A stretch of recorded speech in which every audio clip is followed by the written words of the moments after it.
Welcome to the Nonprofits. For our second segment this week, we examine some changing priorities in the United States. This article argues that the United States, once a global leader in science and innovation, is undergoing a politically driven dismantling of its research infrastructure. Federal support for scientific research has been slashed, particularly in areas related to climate change, public health, DEI, and LGBTQ plus issues. Thousands of scientists have been fired, research grants canceled, and leadership roles handed to individuals lacking scientific credibility, to put it nicely. Agencies like the EPA, NIH, NOAA have been gutted, and vital programs such as climate assessments have been silenced. The U.S. government has also cut ties with the international research partners and targeted foreign-born researchers with suspicion. These moves have triggered a brain drain, with other nations recruiting displaced U.S. scientists. The article warns that this anti-science, anti-intellectual cleansing threatens public health, national security, economic growth, and America's longstanding global reputation for innovation. Without course correction, the damage may be long-lasting and profound. And this story is from Z Network by Mel Gertov on July 21st, 2025. So, Cynthia, I want to go to you first here. I've always thought Cynthia was a worthy effort. I always thought science was a worthy effort. And I'm a firm believer in the adage that knowledge is power. So what's happening here with the scientific future of America? You know, Cynthia is a worthy effort, and so is scientific I agree. research. I agree. Yeah, I agree. but Scott, if I can just say, like, what really I found so distressing about this article is that it reveals not just what the war on science is here, but a deeper war on truth, a deeper war on reason, and the very infrastructure that supports public knowledge and well-being. We are seeing it on the universities levels. Like we just covered in our first episode about a research grant being rejected by a university to study the effects of LGBTQ plus people on religious campuses. That was a scientific study. And a lot of us would have been curious about what the research would reveal, but it was rejected. And we're actually seeing this on a larger scale nationwide, that scientists who happen to attach themselves to universities, to colleges, and even in other private and public sectors are basically being silenced. Their funding is being cut, and a lot of distressing things are happening within the community to the point where they're saying, I'm leaving here and I'm going to a different place that's going to accept me. Right. And this is a clear, sustained political effort to dismantle the systems that allow facts to challenge power. We are witnessing what amounts to a slow motion collapse of Americans' scientific leadership. Remember when that was a thing, where innovation, science, garnering knowledge, passing it on to the next generation in this here United States was an actual thing? Yeah, boy, it seems just like yesterday. It was yesterday, Scott, but not today. And that collapse isn't due to the lack of talent or resources. It is due to a political interference that punishes curiosity. It defunds basic research and silences the scientific voices for ideological reasons.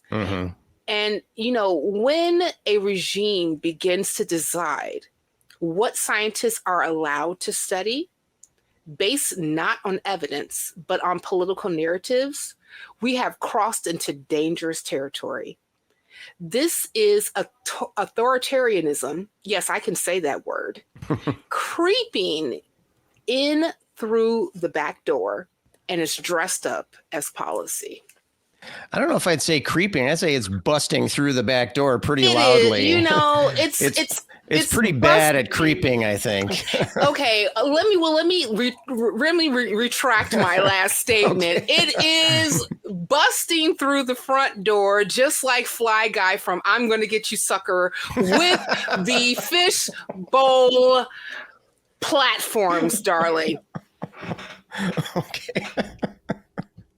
Sorry. Please continue. You just brought an image. Did we lose Cynthia? No, I'm still here. I thought you froze there for a second. No, I did it. I made my point. Fly Guy busting through the door. Okay, all right.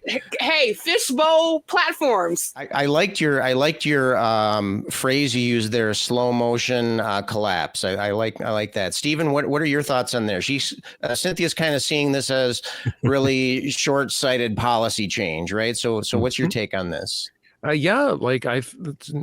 just continually feels like every week we are talking about how the powers that be are investing in stupefying and removing access to information, to education, to understanding. This is something that we are seeing on a continual basis. And that means like, practically speaking, we're going to be seeing a slower response to public crises, whether it's the next pandemic. I have a friend who works in Canadian health here, and she's I think specifically with the ties to the CDC. And I said, so what's the deal with the next pandemic coming? And she's like, no, I don't want to talk about it, because they know that it's coming and they know that it's going to be worse. And especially because we're politicizing health. So that's only going to get worse. Or maybe weather. I don't know. Have we seen any of the effects of like not actually valuing data when it comes to weather? We're going to be seeing the privatization of public data. If the government isn't going to be investing in collecting and aggregating this data, then other people will. And they're going to do it, just like everything in capitalism, for profit. And that means that we can't trust the results of this data, because it's going to be skewed in order to better the bottom line. And ultimately, it's going to result in a weakened democracy, because if people don't have access to actual data, to actually information, they're going to be easier to manipulate. They're going to be easier to control. And that means the people who have the power will do whatever they can to hold on to that power. For sure. I totally agree. I mean, the privatization of this kind of really a public service. Really, I mean, it's our government supposing to work for us in our favor, and not being, doled out to a private corporation that is going to have conflicts of interest and different priorities other than furthering the lives of Americans. Cynthia, so I think we all agree. In fact, I think any reasonable person would agree that this change in direction is at best foolish, and even downright evil at worst. Besides the loss of scientific leadership in the world, what are going to be some of the behind the scenes damage that's being done here? Before I get into my whole spiel, I want to talk a little bit about a question that is often posed to people who happen to be a non-believer. We all heard it on call-in shows. We have a few here at the ACA, actually. Truth Wanted on Fridays at 7 p.m. We have Talk Heathen that premieres every Sunday at 1 p.m. Yep. And Central Time. And then we have the Atheist Experience that happens at 4:30 p.m. Central Time on Sundays. And this question has always come up. And you ready for the question? Because I know that all of you guys are going to roll your eyes, because you heard it like 10 trillion times. If you're an atheist, where do you get your morals from? What? No, I've never heard that question. That's never crossed. No, of course, we hear it all the time. All the time. And I know, Scott, that you've heard it a few times because you are on Talk Heathen. On occasion, yes. On occasion. I am known to talk heathen when needed. Yes, indeed. and I'm pretty sure that, and even if it has not come up on a call, like on an actual call, but I'm pretty sure that in dialogue or, right, in bigger audiences, that question has come up. So how does that morality question then affect, where's the link here to what we're talking about? Well, we should have policies that actually reduce suffering, because the way that we would answer the question is that we base our morality on well-being. And the way that we think about well-being is to reduce the suffering that could happen to human beings, and also the communities of other animals that we actually share this earth with. Okay. And I know that my mother would go crazy because I ended not one but two sentences in this whole trialogue, because there's three of us. A trialogue, right? Ooh, I like that. I like that. Trialogue. A trialogue. Okay, I'm going to use that. Do it. I give you permission. All right. With a preposition. Regardless, I'm going back to being serious, which I cannot be, but what I'm saying is serious. That simply cannot happen if we're choking off scientific inquiry. I'm especially concerned about the way this trend fosters mistrust. We have seen it so many times, especially at the height of the pandemic, when an mRNA vaccine was developed in order to quell the first variant of COVID-19 that we actually was faced with. And then we would change, or we would re-up that vaccination depending on what the behaviors of that variant is doing at that time. But because there was so much mistrust and misinformation that was pumped into the public discourse about vaccines, and let's be clear, gentlemen, that this particular discourse is not new, because we've been having conversations concerning anti-vaccination for a while now, before there was even the pandemic that we experienced in 2019, 2020. Right. So we are in this particular place that science is now considered a four-letter word. Because, even though the science is not a four-letter word, because, all the different institutions that are pushing medical science, medical research, or even research in of itself when it comes to human beings cannot be trusted because of all the misinformation that was said about the vaccines. It's going to cause people to die. It's going to cause this, that, and third, right? And we find when we actually did a cursory research, because all the information concerning the vaccinations that were being given to the public were not behind a paywall. You can actually pull it up and read the effects and read the studies. Still, I can't trust it because reasons. And that mistrust becomes a feedback loop, right? And politicians end up listening to that feedback loop, and then they defund science. And it's blamed not for, and because it's not being funded now, or, we're experiencing brain drain,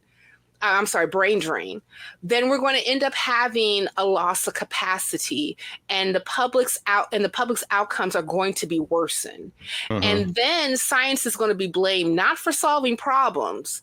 It actually was never allowed to study the problem in the first place. For sure. I like how you described it, disconnecting from the science, or disconnecting from reality. It's like trying to operate your computer after you yanked out the cord from the monitor, right? It's you're disconnecting yourself from the actual real world that we live in, and it's troubling, and it's terrifying, and it's hilarious, and it's all these different things. Stephen, what can we do? I mean, as science supporters, what can we do as people that believe in science, that believe in taking steps in the real world, using real consequences and real actions? What are we left to do with here? Like, I think we're in this situation because we got so comfy, just like with democracy, just like, oh yeah, I don't need to vote because, it's fine. Everything is fine. Oh my fucking God, we're all on fire. Right. Same with science. Like, if we just trust that someone else is going to take care of it. So, like the scientists, they can handle themselves. Then we're going to lose them as well, right? So it's up to us to get involved and to be supporting these things that we really think are important, and for all, we've got more access to supporting more people than ever before, right? So maybe we're going online and we're using social media to like follow and disseminate science from sources that are outside of government control, right? Like maybe we're looking up The Conversation or Catherine Hayhoe, repping out for Canada there, but just like being able to, just like our favorite YouTube or Instagram influencers, maybe we're actually like putting our support behind people who are trying to make a difference for not only our world, but for the generations to follow us, right? Mhm. Maybe we're actually getting involved in citizen science, right? Like maybe we're taking it upon ourselves to say, you know what,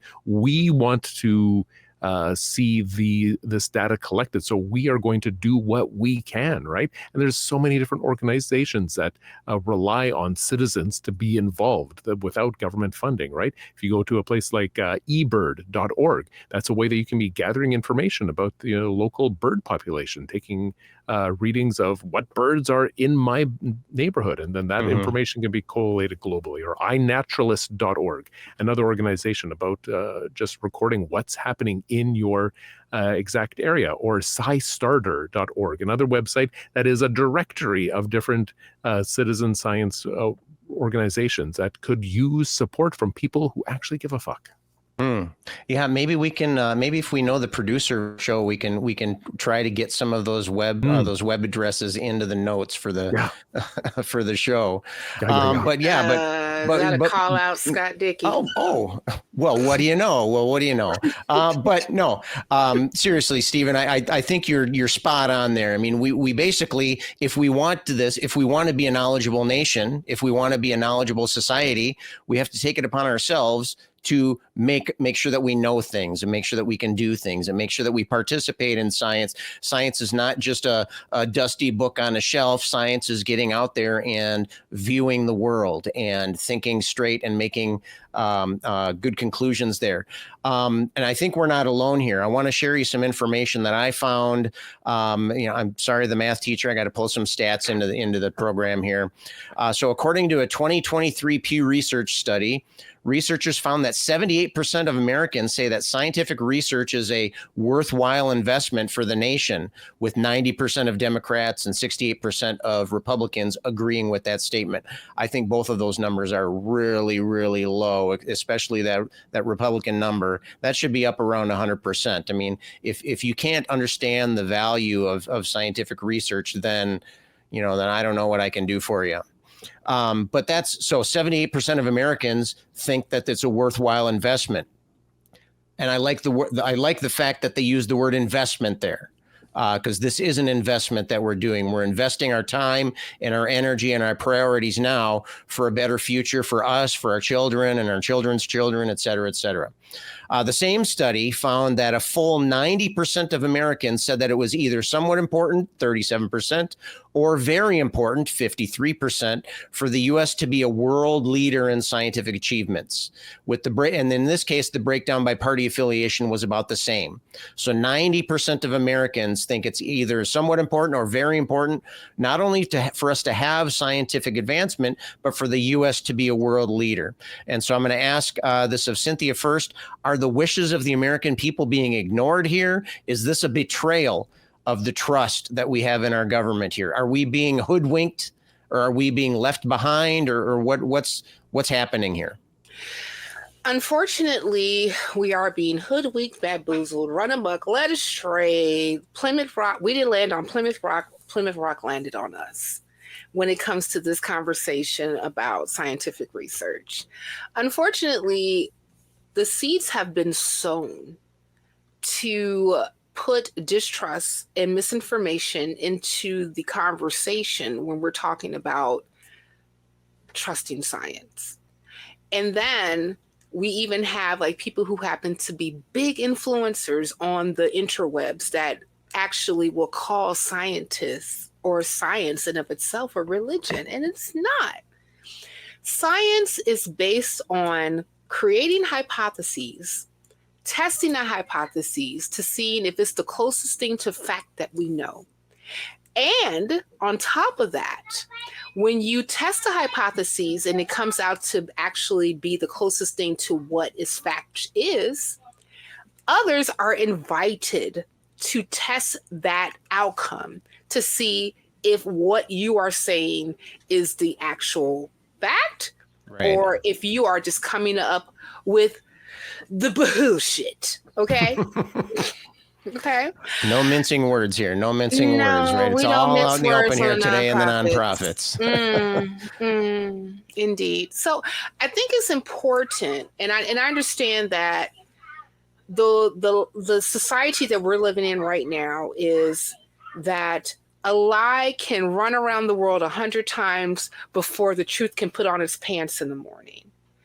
But the very thing that has to be done is that those who are committed and care about the truth need to continue to say it. You know, they need to continue to actually be committed to putting out data that has been peer reviewed, that has been tested, that has gone through the methodology, so that we are not going to continue to think the sun is a god. Mm-hmm. We're not going to continue to think that if we do a dance, sing a song, that rain is going to come. Right. It was through scientific research that we actually debunked a lot of superstitions that said that weather patterns and other phenomenon that we saw were supernatural. No, these are natural things, and we have the data to back it up.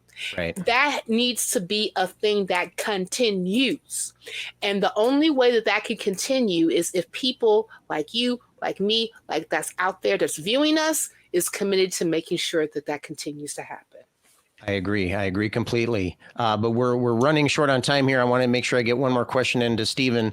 I said that 90% of Americans think that it's important for the U.S. to be a leader in the science development in this world.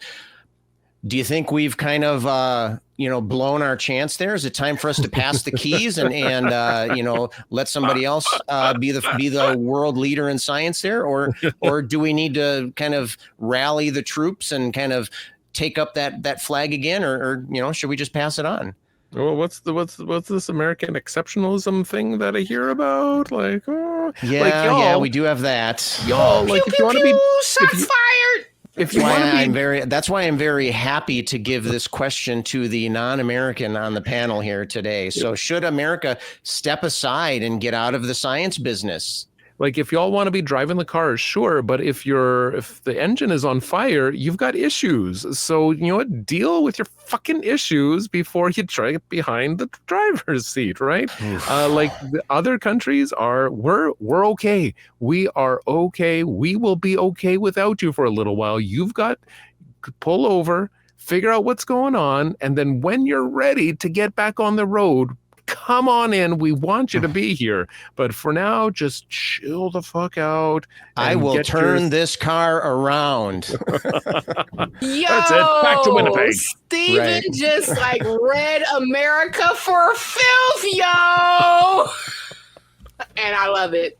All right. And I think we should end on those words as well. So those of you out there watching, if you've enjoyed watching us talk about this tonight, awesome. And if you want to see more, click on these links.